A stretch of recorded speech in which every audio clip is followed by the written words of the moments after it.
नमस्कार दोस्तों, मैं हूं मनीष और आप देख रहे हैं प्रोग्रेसिव इंडिया। दोस्तों, इस समय हम यहां पर हैं ठाकुर द्वारा जमनावाला मोहल्ला में, और यहां के विधायक हैं हमारे यहां ठाकुर द्वारा नवाब जान साहब, और हमारे साथ हैं शमशेर सर। मुझे ये बताएं कि यहां का चुनावी समीकरण है क्या इस इलाके का? देखिए, चुनावी जो समीकरण है वो तो यहाँ की सपा की सीट 7.5 साल से नवाब जान विधायक के पास है। आने वाला समीकरण भी नवाब जान के पक्ष में जाता हुआ दिखाई दे रहा है, क्योंकि बीजेपी का प्रत्याशी यहाँ पे कोई मजबूत कैंडिडेट नहीं आ रहा है। जो पिछले कई वर्षों से विधायक थे उनको टिकट काट दिया गया है यहाँ से। अब जो नया युवा है उनको ये करीब 50,000 जो बोल रहे थे, 50,000 वोटों से जीत हासिल होगी सपा की यहाँ पे। अच्छा, लेकिन मैं आपसे एक बात पूछना चाहता हूँ, अगर सड़कें बनती हैं तो उस सड़कों पर तो सभी समुदाय के लोग जाते हैं। जी है, रोज़गार मिलता है तो सभी को रोज़गार मिलता है।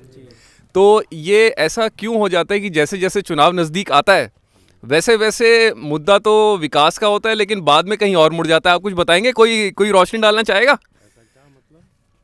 क्यों हम जातिवाद पर और हिंदू मुसलमान के ऊपर 80 या 20 के प्रतिशत के ऐसा क्यों हो जाता है? ऐसा क्यों हो जाता है? मैं डायरेक्ट पूछना चाहता हूँ। हाँ, ये सब बीजेपी की देन है। वो हिंदू में, मुसलमान में, जाति में, धर्म में बांट देती है। उनका मकसद तो यह है कि ये धर्म में बढ़ जाए, हिंदू मुसलमान चुनाव हो जाए, लाभ पहुँचे। लेकिन हमारे यहाँ जो क्षेत्र है ये सांप्रदायिकता से बहुत दूर है। हमारे नवाब जान साहब जो विधायक हैं यहाँ पे, वो बिल्कुल सेकुलर आदमी है। हिंदू भी उनसे खुश रहता है, मुसलमान भी खुश रहता है। हिंदू मुस्लिम सिख ईसाई की कोई बात नहीं है। लेकिन ये जो बीजेपी है ये हिंदुओं में और उसको जो भाईचारे की एकता है उसको भंग करना चाहती है।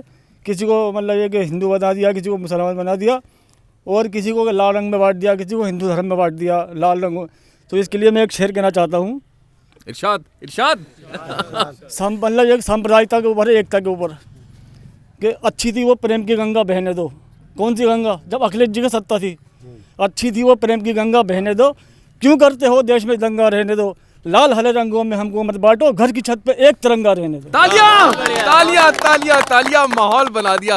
और एक और है कि तेरे ए माली काफ़ी है तेरी हस्ती में। हमें ज़रूरत ही नहीं किसी को तेरा हाल बताने की। इनके जो सत्ता में बैठे हुए थे, हमें ज़रूरत ही नहीं किसी को तेरा हाल बताने की। तेरे अमाल ही काफ़ी है तेरी हस्ती मिटाने को। अरे वाह वाह वाह वाह भाई, आपने तो क्या कहे मौज कर दी है। मैं क्या कहना चाहूँगा कि आज से 10 साल पहले जो क्या फ़र्क था और अब क्या फ़र्क है इस इलाके का, मुझे कुछ बताएंगे सर? मुझे बताएंगे, कुछ बताएंगे? अरे हाँ ठीक है, हाँ बताएंगे। अब सबसे पहले अपना नाम बताएं। मेरा नाम इद्रिस खान है सर। हाँ। मैं एक लॉ का केस छात्र हूँ। हाँ। अब से 10 साल पहले जो माहौल था हमारे ठाकुरद्वारा विधानसभा का, वो बहुत ही विहीन कहिए आप। यहाँ पर कुछ भी नहीं था, न रोजगार के साधन थे, न कोई सड़कें वड़के, न शिक्षा का साधन था। जो शिक्षा के क्षेत्र में यहाँ पर तरक्की करी वो हमारे माननीय विधायक नवाब जान साहब के बन जाने के बाद ही इस क्षेत्र में शिक्षा की तरक्की हो पाई। अरे हमने यहाँ पर देखा कि यहाँ तो बहुत ही ज्यादा कोचिंग इंस्टीट्यूट हैं, काफी कितने मतलब वो कोचिंग इंस्टीट्यूट जो हैं वो एक प्राइवेट सेक्शन के हैं। वो हम जैसे युवा कोचिंग खोलकर बैठ गए हैं बेरोजगारी की हालत में। एक दूसरे बच्चों को तैयारियां करवाते हैं, बहुत कम सस्ते पैसों में यहाँ पर तैयारी होती है शॉर्ट हैंड की। लेकिन उससे अलावा एक और सिस्टम है यहाँ का, जो शिक्षा होती है वो छोटे क्लास से शुरू होती है। जैसे आपकी नर्सरी से लेकर कॉन्वेंट स्कूल से शुरू होकर इंटर कॉलेज और आपके स्नातक तक जाकर रुकती है। बिल्कुल। वो हमारे क्षेत्र में कोई भी स्नातक का स्कूल नहीं था, विद्यालय। माननीय विधायक नवाब जान साहब के बन जाने के बाद उपचुनाव में जब सत्ता थी अखिलेश जी की, जब हमारे विधायक जी ने यहाँ पर डिग्री कॉलेज की स्थापना की, पॉलिटेक्निक कॉलेज की स्थापना की, अल्पसंख्यक इंटर कॉलेज की स्थापना की। लेकिन इनसे पहले जो भी यहाँ के विधायक रहे, माननीय सर्वेश कुमार जी ने यहाँ पर कम से कम 20 साल तक राज किया है। लेकिन उन्होंने शिक्षा के क्षेत्र में कोई भी योगदान नहीं किया इस क्षेत्र में। मैं आपको बताता हूँ, हम लोग वहाँ पर अभी गए थे, लेकिन जैसे नवाब जान साहब जो हैं वो समस्याओं का समाधान कर रहे थे, वहाँ भी लोग समस्याओं के समाधान के लिए बैठे थे। मतलब मैं ये कहना चाह रहा हूँ कि समस्याओं का समाधान आखिर हो क्यों नहीं रहा? लोग तो समस्याओं के समाधान के लिए बैठे हुए हैं। हाँ। अब से 7.5 साल पहले जो यहाँ पर राज था वो था बीजेपी का। यहाँ पर लगातार बीजेपी अपना परचम लहराती आ रही थी। उनके विधायक जी ने जो शिक्षा के क्षेत्र में योगदान किया वो अपने निजी स्वार्थ के लिए किया। जैसे कि हाँ हाँ हाँ हाँ एक मिनट। हाँ, अगर चीफ मिनिस्टर किसी और पार्टी का हो और विधायक जो यहाँ पर किसी और पार्टी का भी कार से दौरा करें तब पता चलेगा कि उससे आ जाते हैं हेलीकॉप्टर से और वही रोड बना दी गई, बस कहानी खत्म। और पैसा जो दुगना तिगना PWD अपना कमा के बैठ जाती है। ऐसा क्यों कहा जाता है कि ऐसा मैंने अखबारों में पढ़ा है, कोई मैं जवाब जानना चाहूँगा कि ऐसा कहा जाता है कि काम तो अखिलेश यादव ने कराए लेकिन फीता जो है वो योगी जी ने काट 2017 में ये करके दिखाया, 17 के बाद करके दिखा रहे, सब 2012 के काम है सब जो उन्होंने कर दिए हैं। उन पर बाद में जाके जब फाइनल होगा तो फीता काट दिए गए। हाँ हाँ हाँ हाँ ऐसा हुआ है।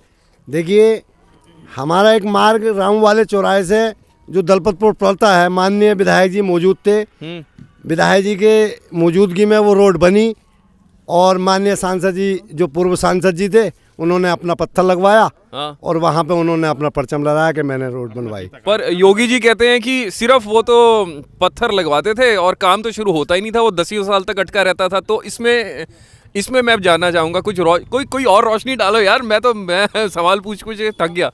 फुरकान भाई साहब, मैं आपसे ये जानना चाह रहा था कि देखिए बात ये थी कि जो बीजेपी है वो ये कहती थी कि अखिलेश सरकार ने तो सिर्फ पत्थर लगवाए थे, शिलान्यास किया था, काम बाकी का किया आगे नहीं है। और योगी जी कहते हैं कि पत्थर लगवाने से क्या होता है, काम को अंजाम तक पहुंचाया जाए तो ही बात अच्छी होती है ना। तो इस बारे में क्या, कौन सच बोल रहा है कौन झूठ बोल रहा है, और इस प्रदेश की जनता को कौन ये बताएगा कि क्या सच है क्या झूठ? ये सब कुछ अखिलेश जी ने किया है, या योगी जी तो झूठ बोलते हैं। अच्छा योगी जी झूठ बोलने का काम करते हैं। अच्छा, ये हर किसी को पता है। अखिलेश जी जो कहते हैं वो करके भी दिखाते हैं। हाँ हाँ जी। अच्छा, पत्थर काटने हाँ इसमें यहाँ बराबर में रामू वाला है गणेश। अच्छा, वहाँ पर एक इंटर कॉलेज है, 2012 का सैंक्शन हुआ 2012 में उसकी एक किस्त आ गई थी और उसका लिंटर पड़ गया, उसके ऊपर भी बन गया। लेकिन अब 1,50,000 रुपए की सेकंड किस्त 5 साल पूरे हो गए, अभी तक रिलीज नहीं हुई इस सरकार में। अच्छा, सरकारी इंटर कॉलेज है वो भी, गवर्नमेंट इंटर कॉलेज। मैं एक और चीज पूछना आप जो चाहूँगा। करो पत्थर वाली बात, उस बात को मैंने बताया आपको। बिल्कुल। एक भी काम जो समाजवादी के हैं ये अपने नाम में लेना चाहते हैं और पैसा भेजते नहीं। अच्छा, एक और सवाल आ रहा है, एक और मेरे दिमाग में सवाल आ रहा है, जहन में सवाल आ रहा है कि अच्छा ये अपराध मुक्त वाला सीन क्या है? अपराध मुक्त एक और ये भी एक चुनावी मुद्दा बना हुआ है, अपराध मुक्त। इसके ऊपर कौन बोलना चाहेगा? अपराध मुक्त की चीज है क्या, कोई बताना चाहेगा? अपराध मुक्त ये है, हाँ हाँ, वो तो कहते हैं कि जो अपराध करेगा उसको हम ठोक देंगे। उनकी नीति है ठोको और सत्ता पाओ, लेकिन उन्होंने ठोका किसे है? केवल उन लोगों को जो जनता के बीच में जुड़े हुए थे, जनता के प्रति उनकी भावनाएं जुड़ी हुई थी, लोगों के काम करते थे, विकास करते थे, उन्होंने उन्हें ठोका। जैसे हमारे करीबी क्षेत्र के माननीय मंत्री जी भी रहे हैं और वर्तमान सांसद हैं आजम खान साहब। उन्होंने जनता के लिए इतना काम किए कि कोई भी उनके द्वारा इतना काम नहीं कर सकता जितना उन्होंने रामपुर शहर के लिए नहीं पूरे प्रदेश के लिए किए। आवास विकास मंत्री होते हुए उन्होंने हमारे नगर ठाकुरद्वारा के लिए इतनी भी योजनाएं दी उस समय कि कुछ कह नहीं सकते हम। ये अंधेरे में रहता था, स्ट्रीट लाइटें पाइटें जो भी सड़कें ये इंटरलॉकिंग वाली सब उन्हीं के द्वारा आई हुई योजनाओं का ये कार्यकाल है। उन्होंने रामपुर के लिए जौहर यूनिवर्सिटी का वो करा। जो व्यक्ति क्षेत्र को शिक्षा को बढ़ावा देना चाहता हो उसे आप अंदर डालना है जेल में, और जो देश में गुंडा राज गुंडे गढ़ना चाहता हो उसे आप छुट्टा बेल की तरह, क्योंकि वो तो कहते हैं कि गाय और सांड सड़कों पर रहने चाहिए, वही उन्होंने बना दिया है। गुंडे सड़कों पर हैं और जो अच्छे व्यक्ति हैं, काम करने वाले व्यक्ति हैं, वो जेल के अंदर हैं। माननीय आजम खान साहब एक काम करने वाले व्यक्ति थे जिसे इन्होंने, इस सरकार ने उन्हें जेल के अंदर डाल दिया। क्यों? वो जनता को पढ़ाना चाहते थे, जागरूक करना चाहते थे कि देश की जनता पढ़ेगी, प्रदेश की जनता पढ़ेगी, कुछ काम करेंगे, बेरोजगारी घटेगी। लेकिन उन्होंने चाहा ये तो पढ़ाना चाह रहा, अंधकार दूर करना चाह रहे हैं, उन्होंने जेल के अंदर कर दिया। उनकी ठोको नीति यही है। अच्छा। कि जो कार्य करेगा, विकास करेगा, उसे हम जेल के अंदर करेंगे, जो काम नहीं करेगा, विकास नहीं करेगा, उसे हम संतावना देंगे कि आप फिरो बेलों की तरह। पहला प्रदेश का मुख्यमंत्री होगा जिसने अपने ऊपर से सारे का मुकदमे हटा दिए, सारी धाराएं खत्म कर दी। बताइए कोई प्रदेश में मुख्यमंत्री हुआ है जिसने अपने ऊपर से अपने आप स्वयं हटाए हो?